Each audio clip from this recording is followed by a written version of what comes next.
When someone accuses another person of failing to provide them with emotional value, they are essentially attempting to exploit them. In recent years, the term emotional value has become increasingly distasteful. You often hear it from so-called relationship coaches, who encourage people to provide emotional value to others, making someone happy in exchange for material or psychological rewards. Another common context is hearing emotional influencers criticize others for not offering them enough emotional value. Before this term became popular, people would often hear older generations complain about their partner's lack of romance. Those complaints seemed milder, but once the idea is elevated to the level of value, it becomes a direct denial of one's worth as a person. It implies, you are a person without value. This message, though indirect, is unbearable for most. If you cannot provide value, it equates to being incompetent, useless, and disposable. These accusations are filled with contempt and disdain. When someone you genuinely care about starts treating you like worthless garbage, the wound cuts straight to the soul.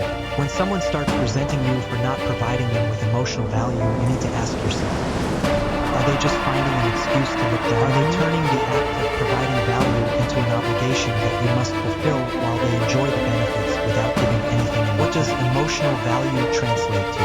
It means, can you treat me like a precious treasure? Can you pamper me, praise me, admire me unconditionally, understand me, and always obey? This primitive desire for love is only natural between parents and children. In most cases, it doesn't happen between adults. If someone suddenly appears demanding this kind of love, they are most likely a scammer. All love comes with conditions, even parental love. If a child misbehaves, they will be scolded. If they cause trouble, they might even get punished. Between adults, relationships are based on equivalent exchange. I provide something for you, and you provide something for me. When this exchange becomes severely imbalanced, or when one party develops an insatiable greed, the relationship either becomes unbearably painful or is on the verge of collapse. Regardless of gender, everyone has an internal scale. If a relationship lacks equality, it can only result in enslavement. One person dominates while the other submits. In the past, when love was still called romance, it carried emotional depth and expectations. But once love is reduced to mere value, it becomes cold and transactional. Anything deemed worthless is discarded, just like trash. And the only thing people want to do with trash is to get rid of it. The academic interpretation of romance differs from the public perception.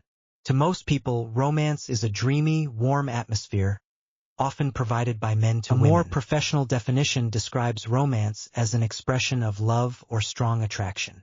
A more primal, biological explanation views it as a courtship behavior, akin to birds performing mating dances. Romantic gestures in human relationships, such as lighting candles, folding paper cranes, gifting heart-shaped stones, or tattooing rings, all reflect this primal instinct. Both romantic and emotional needs fundamentally stem from the desire for constant affirmation of love. The issue arises when a person continually seeks reassurance of another's love, indicating a deep-seated insecurity about their own worthiness of love. Because they are uncertain whether they deserve to be loved, they repeatedly seek confirmation, leading to behaviors like irrational jealousy and obsessively checking their partner's phone. I need to confirm that you love me and are devoted to me.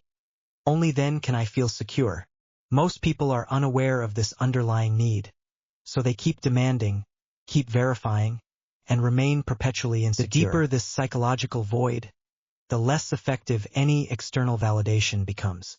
Blindly demanding emotional support turns a person into a bottomless pit, endlessly consuming yet never feeling satisfied. Today's topic revolves around one of humanity's 16 fundamental needs, the need for romance. Romance is merely a form of expressing love, but at its core, love is about the ability to give. In the adult world, only those who understand how to give and care for others can establish and maintain a healthy, balanced relationship. To experience love and kindness, one must first acknowledge the existence of others in their heart. Only by understanding how to treat others well can one recognize when someone is treating them well in return. The key lies in whether your mind has a love recognition software, an internal system that accurately identifies love, care, and humility. If someone's core belief is, I am unworthy of love, it likely means they have never truly experienced love. Without first-hand experience, they have no database of love to refer to. In psychological terms, Jean Piaget called it a schematic framework, and Carl Jung referred to it as a neural cluster. Both concepts point to the same idea.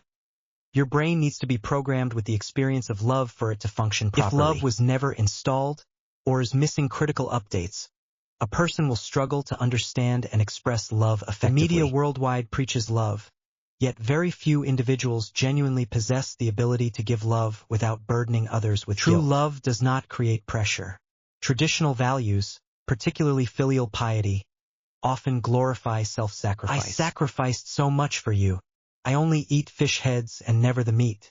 I always choose the smaller pair. I pass by my home without stepping inside because duty calls elsewhere. While some view such sacrifices as noble, they often impose immense guilt on those who receive them. A child burdened by this form of love might feel unworthy of happiness or indulgence. This self-sacrificing form of love can also cultivate exploitative personalities. Children who receive unconditional sacrifice may grow into self-centered individuals who take without considering others. This type of love is not healthy. It is self-serving. It sends the message, "Look at all I have done for you. See how great and selfless I am." In reality, this is not true love but rather a distorted, pathological form of attachment. Another twisted version of love is the love as leverage mindset. I did all this for you, so you owe me. True love, however, derives joy from giving rather than using sacrifices as a weapon to manipulate others. The true beneficiary in a loving relationship is the giver. If you truly love someone, you will naturally want to give, not because you expect repayment, but because love itself is fulfilling. If a person constantly complains about how much they have given and how difficult their sacrifices are, it's a sign they do not understand love. They are like a martyr of relationships, endlessly lamenting their hardships to gain sympathy and validation. Their core motivation is to seek attention and recognition, yet they are entirely unaware of this unconscious need. People who are blind to their own emotional scripts are not free. They are controlled by hidden patterns embedded in their subconscious. These rigid, destructive behaviors make it nearly impossible for them to sustain healthy, long-term relationships. Anyone who struggles to maintain normal, intimate relationships likely has unresolved childhood programming dictating their interactions. To break free from these cycles, one must first recognize and rewrite these ingrained scripts, turning distorted emotions into clarity and transforming a barren heart into one capable of love and fulfillment. This self-sacrificing form of love can also cultivate exploitative personalities. Everything begins with a willingness to explore oneself and cultivate self-awareness. Humanity's understanding of itself remains limited, and self-deception is always easier than true introspection.